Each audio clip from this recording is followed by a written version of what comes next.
السلام علیکم ورحمۃ اللہ وبرکاتہ۔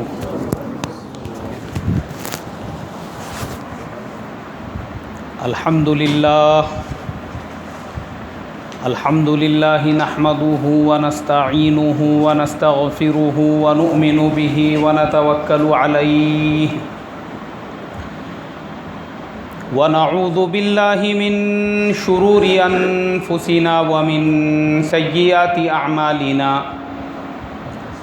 من یهده اللہ فلا مضل له ومن یضللہ فلا ہادی له ونشهد ان لا الہ الا اللہ وحدہ لا شریک له ونشهد ان سیدنا ومولانا محمدا عبده ورسوله الذي ارسل بالحق بشيرا ونذيرا اما بعد فقد قال الله تبارك وتعالى اعوذ بالله من الشيطان الرجيم بسم الله الرحمن الرحيم انما يعمر مساجد الله من آمن بالله واليوم الآخر صدق اللہ العظیم۔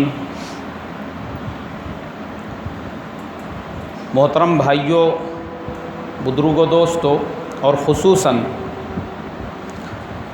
ہمارے آج کے اس مجلس کے صدر جلسہ حضرت مولانا مفتی رفیق صاحب پورکر مدنی دامت برکاتہم، اور ہمارے درمیان میں موجود حضرت مولانا معین الدین چودھری صاحب صدر جمعیت علماء رائے گڑھ، اور ان کے علاوہ اس مجلس میں علم کے بڑے بڑے آفتاب اور ماہتاب بیٹھے ہوئے ہیں، اور مفتی صاحب اور علماء اکرام، اور خصوصاً یہ قراء جنہوں نے مغرب سے پہلے قرأت کی اور مغرب کے بعد میں بھی جو قاری صاحب نے قرأت کی ہے۔ ابھی میں کیا بولوں اپنی زبان سے؟ ہم لوگ جمعہ کی نماز کے فوراً بعد پونا سے روانہ ہوئے، راستے میں تقریباً 90 کلومیٹر کا گھاٹ، میں نے میری پوری زندگی میں پہلی مرتبہ اتنا بڑا گھاٹ دیکھا، تو جو تھکاوٹ تھی، یہاں پہ آنے کے بعد میں مسجد میں بیٹھ کر یہ بات کہہ رہا ہوں کہ مغرب سے پہلے جنہوں نے ان للمتقین مفازا حدائق و اعنابا، یہ ہمارے استاد محترم کے استاد حضرت قاری صدیق احمد صاحب سانسرودی کا لب و لہجہ، میں نے اس لہجے کے اندر جب وہ رکوع سنا تو اسی وقت میں میری تھکاوٹ دور ہو گئی۔ اور ابھی جو مغرب بعد میں قاری صاحب نے ماشاءاللہ ترتیل کے ساتھ میں جس طریقے سے سورہ تحریم کا وہ رکوع اور اس کے بعد جو سورہ 3 اور سورہ اخلاص کی تلاوت کی، میں بیان نہیں کر سکتا کہ یہ وہ لب و لہجہ ہے قرآن پاک کے پڑھنے کا جو آپ کو یا تو گجرات میں سننے کے لیے ملے گا یا تو پھر عرب ملکوں میں ملے گا، جو مجھے آپ کے چھوٹے سے دیہات میں سننے کے لیے ملا۔ اور ماشاءاللہ پوری تکان دور ہو گئی، بلکہ روح کے اندر ایک نئی تازگی پیدا ہو گئی۔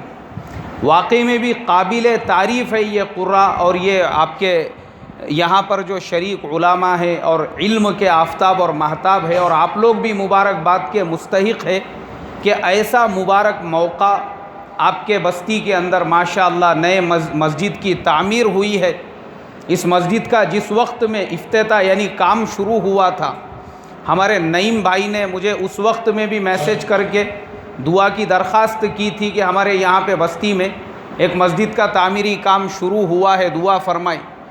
اور الحمدللہ ہمارے مفتی رفیق صاحب کی سرپرستی اور آپ جیسے لوگوں کی محنت اور آپ کے علاقے کے دیگر علماء کی دعاؤں کی برکت، آج دیکھو الحمدللہ یہ مسجد تعمیر ہو چکی ہے اور ہم لوگ اس مسجد کے اندر بیٹھے ہوئے ہیں۔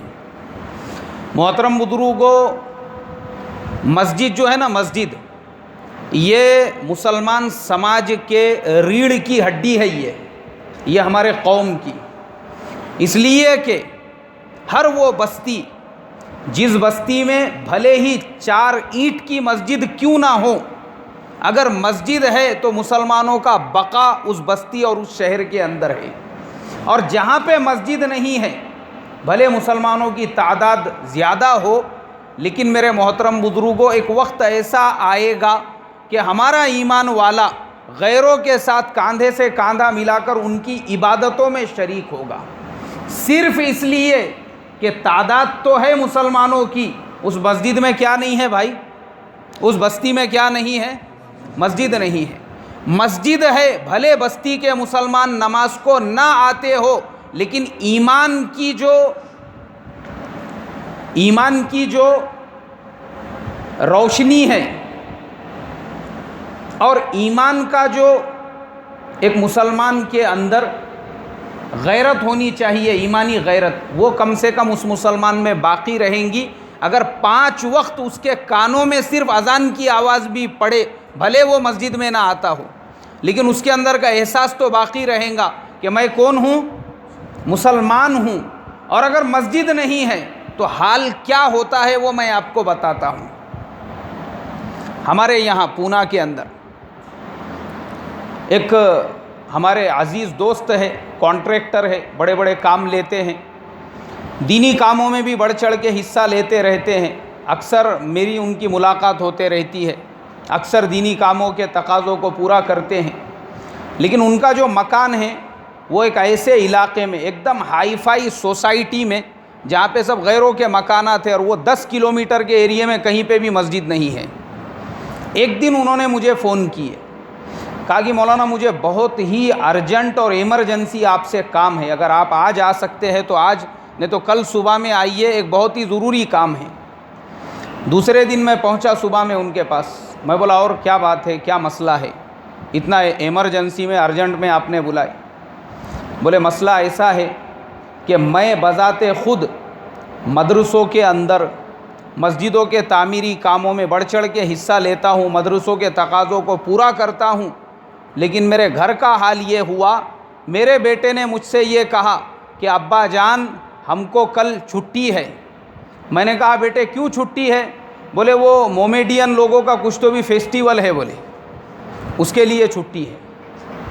یعنی دیکھو، جس کا باپ دین کے تقاضوں پہ پیسے خرچ کر رہا ہے، اس کے بیٹے کو خود یہ نہیں معلوم ہے کہ ہم بھی کون ہیں بھائی؟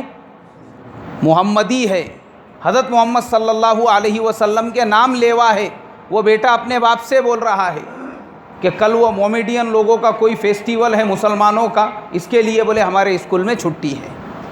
تو بولے یہ جملہ سننے کے بعد میں تو ہل گیا کہ میں نے یہاں پہ ہائی فائی سوسائٹی کے اندر اپنا مکان لیا کہ تاکہ میرے بچوں کی صحیح سے پرورش ہو سکے، لیکن میرے بچے تو بت پرست بنتے جا رہے ہیں۔ وجہ یہ بنی، اطراف میں کہیں پہ بھی مسجد نہیں ہے، مسجد کی اذان کی آواز بھی اگر کانوں میں پڑیں گی تو مسلمان کے اندر کا یہ احساس باقی رہے گا، ہم کون ہیں بھائی؟ مسلمان ہیں۔ اذان بھی کانوں میں نہیں پڑ رہی ہے وہاں پر۔ تو بولے میں یہ چاہتا ہوں یہاں قریب میں کوئی مسجد اگر ہے، بھلے آٹو رکشہ کرائے سے کرنا پڑے، میں اپنے بیٹے کو روزانہ وہاں پہ مکتب میں پڑھنے کے لیے بھیجنا چاہتا ہوں۔ اور اس کے بعد پھر ہم نے ان کے بچوں کے تعلیم کی ترتیب بنائی کہ کس طریقے سے وہ اپنے بچوں کو تعلیم دلا سکتے ہیں، صرف اس لیے محترم بزرگوں کہ مسجد نہ ہونے کی وجہ سے مسلمان کے اندر کا احساس بھی مر گیا، اور مسجد باقی رہے گی، بھلے اس علاقے کا مسلمان مسجد کو آباد نہ کرتا ہو، مگر اس کے اندر کا جو ایمانی جذبہ ہے اور ایمانی غیرت ہے وہ ہمیشہ ہمیشہ باقی رہے گی۔ اس لیے مسجد ضروری ہے، بھلے ہمارے اپنے مکان کے اوپر برابر سے چھت نہ ہو، بھلے ہمارے اپنے مکان کی دیواریں ٹوٹی ہوئی ہو، بھلے ہمارا اپنا مکان رہنے کا صحیح سے نہ ہو، لیکن ہمارے محلے میں، ہمارے بستی میں جو مسجد ہو وہ کیسی ہونی چاہیے بھائی؟ کیسی ہونی چاہیے؟ وہ ہمارے آنے والے 10 پشتوں کو کام آ سکے۔ یہ بیوقوف نہیں تھے ہمارے جو باپ دادا تھے مغل سلطنت کے، جو چلے گئے۔ آج ہم بولتے ہیں کہ یار انہوں نے اتنی بڑی بڑی عمارتیں بنا کے چلے گئے، کیا فائدہ ہے؟ نہیں، انہوں نے آگے کی پورے یعنی آنے والی تاریخ کو مد نظر رکھ کر ایسی مسجدیں تعمیر کر کے چلے گئے کہ ان کے جانے کے بعد آج ہماری ان کی یعنی 10ویں پشتے بھی ہے تو وہ مسجد عالی شان طریقے سے کیا ہے بھائی کھڑی ہوئی ہے. احساس باقی ہے مسلمان کے اندر کا. یہ مسجدیں کس نے تعمیر کی تھی؟ ہمارے باپ دادا نے. مغل سلطنت کے جو بادشاہ گزرے، ملک کے چپے چپے کے اندر بادشاہی مسجد، دلی کی جامع مسجد اور پتہ نہیں کہاں کہاں، اور ہمارے یہاں پہ اورنگ آباد کے اندر اورنگزیب عالمگیر رحمۃ اللہ علیہ کے پہلے کی ملک امبر کے زمانے کی جامع مسجد، یہ ساری مسجدیں آج سے 500 اور 600 سال پرانی مسجدیں. ان مسجدوں کی وجہ سے مسلمانوں کے اندر کا احساس باقی ہے. تو ہمارے بستی میں بھلے ہمارے گھر ٹوٹے پھوٹے ہو، لیکن ہماری مسجد ایسی ہونی چاہیے جو آنے والی 7 پشتوں کو کام آ سکے. ان کو بعد میں مسجد کی جب بھی ضرورت پڑے تو مسجد ان کا استقبال کرنے کے لیے تیار ہو. اور دیکھو اللہ کے نبی صلی اللہ علیہ وسلم کی سیرت ہمارے گائیڈ لائن کے لیے، ہمارے رہبری کے لیے موجود ہے. اللہ کے پیارے حبیب صلی اللہ علیہ وسلم نے مکہ مکرمہ سے جب مدینہ منورہ کی ہجرت فرمائی تو وہاں کی ہجرت کرنے کے بعد سب سے پہلی جو عمارت آپ نے تعمیر کی وہ کون سی عمارت تھی بھائی؟ بولو نا بھائی. مسجد نبوی صلی اللہ علیہ وسلم کی عمارت، سب سے پہلی عمارت مسجد نبوی صلی اللہ علیہ وسلم کی. یہاں پہ ہمارے حضرت مفتی صاحب اور اکابر علماء موجود ہیں. مجھے اگر کچھ آگے پیچھے ہو جائے تو آپ بتا سکتے ہیں. تقریباً جہاں تک مجھے یاد ہے بنی سالم ابن عوف کی زمین خالی پڑی ہوئی تھی. وہ جو قبیلہ تھا اور 2 یتیم بچے تھے، غالباً ان کا نام سہل اور سہیل تھا. وہ 2 یتیم بچوں کی وہ زمین تھی. اللہ کے نبی صلی اللہ علیہ وسلم نے پوچھا، بولے یہ کس کی زمین ہے؟ پتہ چلا کہ 2 یتیم بچوں کی زمین ہے. نبی اکرم صلی اللہ علیہ وسلم نے اس زمین کو پہلے خرید لیا، اور خریدنے کے بعد پھر اللہ کے پیارے حبیب صلی اللہ علیہ وسلم نے وہاں پہ کچھ پرانی قبریں تھیں ان کو صاف کرنے کا حکم دیا، اور پھر وہاں پر اسلام کے پہلے مرکز کی تعمیر شروع ہو گئی. پہلا مرکز مسلمانوں کا مسجد نبوی صلی اللہ علیہ وسلم. اور جب مسجد نبوی صلی اللہ علیہ وسلم کی تعمیر فرمائی، ایسے ہی نہیں فرمائی. اس زمانے میں اللہ کے پیارے حبیب صلی اللہ علیہ وسلم اور آپ کے صحابہ، اسلام کا ایک دم ابتدائی دور، فتوحات ابھی تک شروع نہیں ہوئی تھی. اس کے لیے کھجور کے درختوں سے، کھجور کے پتوں سے مسجد نبوی صلی اللہ علیہ وسلم کو تعمیر کیا گیا. یہاں تک کہ جو ممبر تھا وہ بھی اللہ کے حبیب صلی اللہ علیہ وسلم کا کھجور کے درخت کا ایک تنا تھا.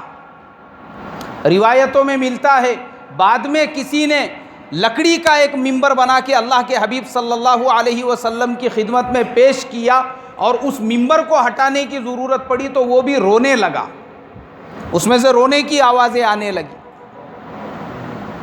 لکڑی کی مسجد، کھجور کے پتے اس کے اوپر ڈالے ہوئے، اور اس کے بعد اللہ کے پیارے حبیب صلی اللہ علیہ وسلم نے اس مسجد کو صرف مسجد ہی باقی نہیں رکھا بلکہ اسلام کا ایسا مرکز بنایا. اللہ کے نبی صلی اللہ علیہ وسلم کی سب سے پہلی درس گاہ وہ بھی کیا تھی بھائی؟ مسجد تھی. مسجد نبوی صلی اللہ علیہ وسلم آپ کی پہلی درس گاہ بھی تھی، جہاں پہ آپ صحابہ اکرام رضوان اللہ تعالی علیہم اجمعین کی، اصحاب صفہ کی اور نئے ایمان میں داخل ہونے والوں کی تعلیم اور تربیت فرمایا کرتے تھے. اور الحمدللہ دیکھو یہ بھی خدا کا نظام. وہ اصحاب صفہ کا چبوترا آج بھی مسجد نبوی صلی اللہ علیہ وسلم کے اندر جوں کا توں باقی ہے. آپ میں سے جتنے لوگوں نے عمرہ کیا ہوگا یا اللہ نے جتنوں کو حج کی توفیق عطا فرمائی ہوں گی، شاید مجھے ایسا لگتا ہے انہوں نے اس کی زیارت ضرور کی ہوں گی. اور اگر نہیں کی، اور جس کو آپ میں سے اللہ تبارک و تعالی حج یا عمرے کی توفیق دے، تو آپ لوگ دھیان سے اللہ کے نبی صلی اللہ علیہ وسلم کی مسجد میں ابھی جہاں پہ ایک دو ممبر ہے، ایک پرانا ممبر ہے، ایک نیا ممبر ہے، جہاں پہ پرانا ممبر ہے اسی کے بازو میں چبوترا ہے۔ وہ اصحاب صفہ کا چبوترا جس طریقے سے اللہ کے نبی صلی اللہ علیہ وسلم کے زمانے میں تھا، آج بھی اس کو ویسے ہی باقی رکھا ہوا ہے۔ موقع ملے تو اس پہ 2 رکعت ہم نماز بھی پڑھ سکتے ہیں، دعا بھی کر سکتے ہیں، اور اصحاب صفہ کی سنت کو زندہ کرنے کے لیے تھوڑی دیر وہاں پہ بیٹھ بھی سکتے ہیں۔ تو اللہ کے نبی کی وہ جو مسجد تھی چھوٹی سی، وہ خالی مسجد نہیں تھی، آپ کی سب سے پہلی درس گاہ بھی تھی جہاں پہ آپ نے تعلیم و تربیت کا کام کیا۔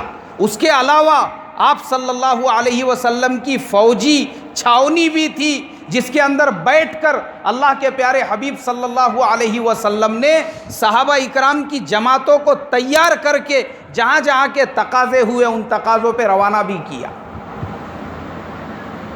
اور صرف وہ مسجد نہیں تھی، آپ صلی اللہ علیہ وسلم سے جو لوگ ملاقات کے لیے آتے تھے، چاہے وہ مشرکین ہو، چاہے وہ یہود ہو، نصارہ ہو، وہ آپ کو کہاں آ کے ملتے تھے بھائی؟ مسجد میں ملتے تھے۔ اور آج ہمارے زمانے میں محترم بزرگوں، ہم نے جو مسجدیں تعمیر کی، ہم نے اپنے مسجدوں کے دروازوں کو ہمارے غیر ایمان والوں کے لیے بند کر دیا۔ ہمارے جو برادران وطن ہیں، بہت سارے مسائل آج جو مسلمانوں کے اور ہمارے برادران وطن کے درمیان میں پیدا ہوئے، وہ اسی لیے کہ ہم نے اللہ کے نبی کی بہت ساری سنتوں کو پس پشت ڈال دیا۔ اگر ہمارے برادران وطن کو مسجدوں میں لایا جائے تو بعض لوگ سوال کھڑے کرتے ہیں، ارے بولے ان کو پاکی نہیں ہے، طہارت نہیں ہے، ان کو کیسے مسجد میں لا سکتے ہیں؟ جبکہ یہی وہ لوگ ہیں جب اللہ کے نبی صلی اللہ علیہ وسلم کے زمانے میں آ سکتے تھے تو آج کیوں نہیں آ سکتے ہیں؟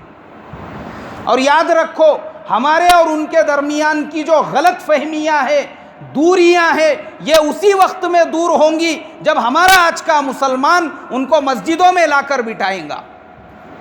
میں تو ہر سال رمضان کے بعد عید کے موقع پر خصوصاً یہ کہتا ہوں کہ اپنے ہر مسجد کے قریب میں عید ملن کا پروگرام رکھو، اپنے برادران وطن کو وہاں پر بلاؤ، اپنی مسجدیں دکھاؤ، ان کو بتاؤ کہ بھائی ہم لوگ مسجدوں کے اندر کیا کرتے ہیں، مسجدوں میں کیسی عبادتیں ہوتی ہے، مسجدوں میں کیسے اللہ کو یاد کرتے ہیں۔ ان کی غلط فہمیاں ہی دور نہیں ہوں گی، ان کے ایمان میں داخل ہونے کا ذریعہ بنے گی۔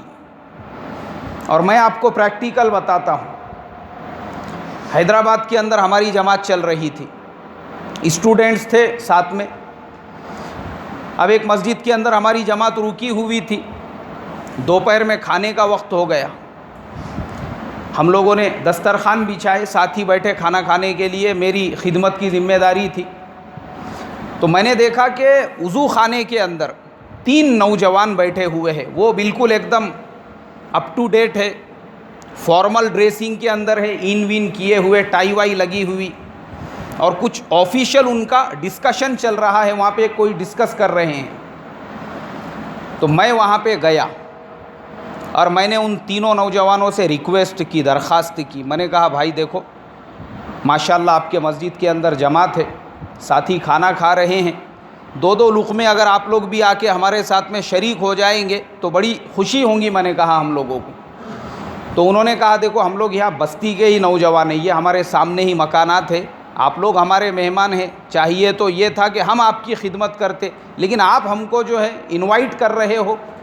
میں نے کہا کوئی مسئلہ نہیں ہے، اس میں ایسی کوئی بہت بڑی بات نہیں ہے، لیکن آپ لوگ آ جائیں گے، ہمارے ساتھ میں بھی اسٹوڈنٹس ہیں، تو آپ لوگ ذرا پروفیشنل لوگ ہیں، تھوڑا سا ان کے ساتھ میں بیٹھیں گے تو بچوں کی ہمت افزائی ہو جائے گی۔ وہ ساتھی آ کے ہمارے ساتھ میں شریک ہو گئی۔ اب شریک ہونے کے بعد میں کھانا کھانے کے بعد بیٹھے، پھر میں بھی بیٹھا۔ ان میں سے ایک نوجوان، سب نے اپنا اپنا انٹروڈکشن کرایا ایک دوسرے سے، بولے میرا نام یہ ہے، میرا نام یہ ہے، میرا نام یہ ہے۔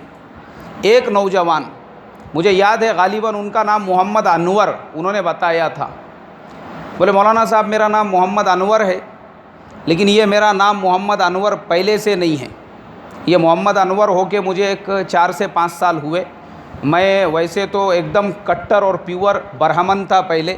یہ سامنے ہی جو بلڈنگ نظر آ رہی ہے میرا مکان وہیں پر ہے. بولے رمضان کے مہینے میں اس مسجد کے اندر تراویح کے بعد میں تفسیر ہوتی تھی قرآن پاک کی, اور وہ تفسیر کے اندر نبیوں کے واقعات سنائے جاتے تھے.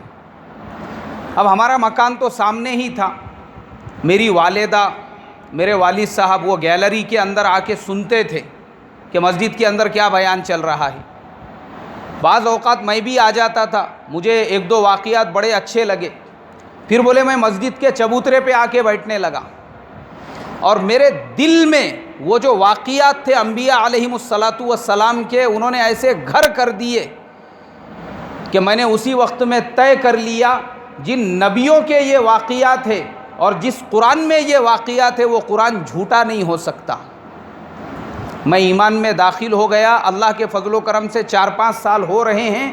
میں اللہ کے فضل و کرم سے پوری مضبوطی کے ساتھ ایمان پہ جمع ہوا ہوں. بھلے ہی میرا سارا کیا سارا گھرانہ ابھی بھی وہ ایمان سے دور ہے, میں انہی کے ساتھ میں رہتا ہوں, ان کو بھی کوئی اعتراض نہیں, لیکن میں تو مسلمان ہو چکا ہوں. اور وہ پوسٹ گریجویٹ اور کسی بڑی پوسٹ کے اوپر جاب کیا کرتے تھے. اس واقعے سے کیا پتہ چلا؟ آپ سوچو, اس واقعے سے ہم تمام لوگوں کو حضرت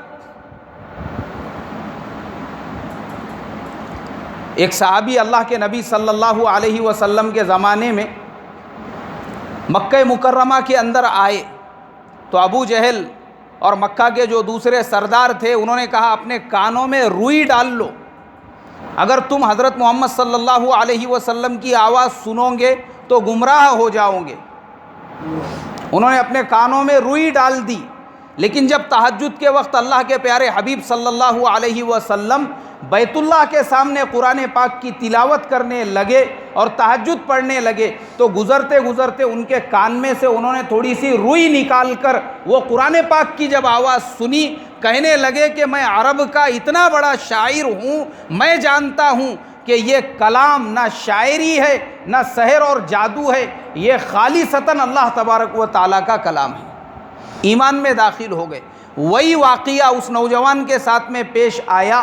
محترم بزرگوں, پتہ یہ چلا اگر ہم سب کے لیے مسجدوں کے دروازے کھول دیتے تھے تو کئی ایمان میں ہزاروں میں داخل ہو جاتے تھے. باہر سے سننے والا جس نے چبوترے پہ بیٹھ کر سنا, اللہ نے اس کو بھی محروم کیا کہ بھائی جو چبوترے پہ سننے والا تھا اللہ نے محروم کیا, اس کو نہیں محروم کیا, وہ بھی محروم نہیں ہوا. اور دیکھو یہ جو سنت ہے آپ دیکھیں گے ملیشیا کے اندر اور باقی کچھ ملکوں میں, اللہ وہاں کے مسلمانوں کو جزائے خیر عطا فرمائے. ملیشیا مسلمانوں کا ملک ہے. وہاں کی گورنمنٹ نے کیا کیا؟ وہاں کی گورنمنٹ نے دعوت کے کام کرنے کا ایک نیا طریقہ ایجاد کر دیا. انہوں نے اپنا جو ٹورزم ہے, جو لوگ گھومنے کے لیے آتے ہیں, اس ٹورزم کو ہی انہوں نے دعوت کا ذریعہ بنا دیا.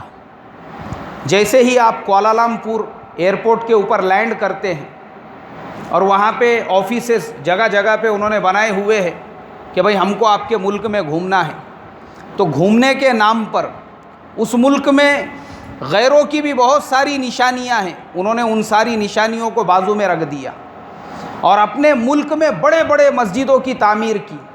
کہا کہ ہمارے ملک میں گھومنا ہے نا, دیکھو یہ ایک مسجد ہے, یہ سمندر کے بیچ میں ہے, یہ ناؤ کے اوپر ہے, یہ ایسی ہے ویسی ہے. اس طریقے سے وہ پورا کیٹلاگ آپ کے ہاتھ میں دے دیتے ہیں. اس کو دیکھنے کے بعد ایک آدمی یہ سوچتا ہے میں ساری جگہوں پہ گھومنے کے لیے جاؤں گا. اب اس کے بعد میں جو لوگ وہاں پر جاتے ہیں, بڑی بڑی مسجدیں انہوں نے ایسی خوبصورت مسجدیں تعمیر کی, لیکن مسجدوں کو کیسے دعوت کا ذریعہ بنایا وہ میں آپ کو بتا رہا ہوں. سب کے لیے انہوں نے اوپن کر دیے مسجدوں کے دروازے. وہاں کے جتنے بھی ٹورسٹ گائیڈ ہوتے ہیں وہ سارے کے سارے گائیڈ گورنمنٹ کے انڈر میں کام کرتے ہیں. ان گائیڈوں کو باضابطہ ٹریننگ دی گئی ہے کہ جتنے بھی فارینرز ہوں گے ان کو مسجدیں دکھانے کے لیے لے کر آنا. اب لوگ وہاں پہ مسجد کے لیے جاتے ہیں دیکھنے کے لیے. مسجدوں میں انہوں نے ایسا سسٹم بنایا. اب یہ جو یوروپین لوگ ہوتے ہیں, امریکن لوگ ہوتے ہیں, وہ تو برہنہ ہوتے ہیں. ان کے مرد وہ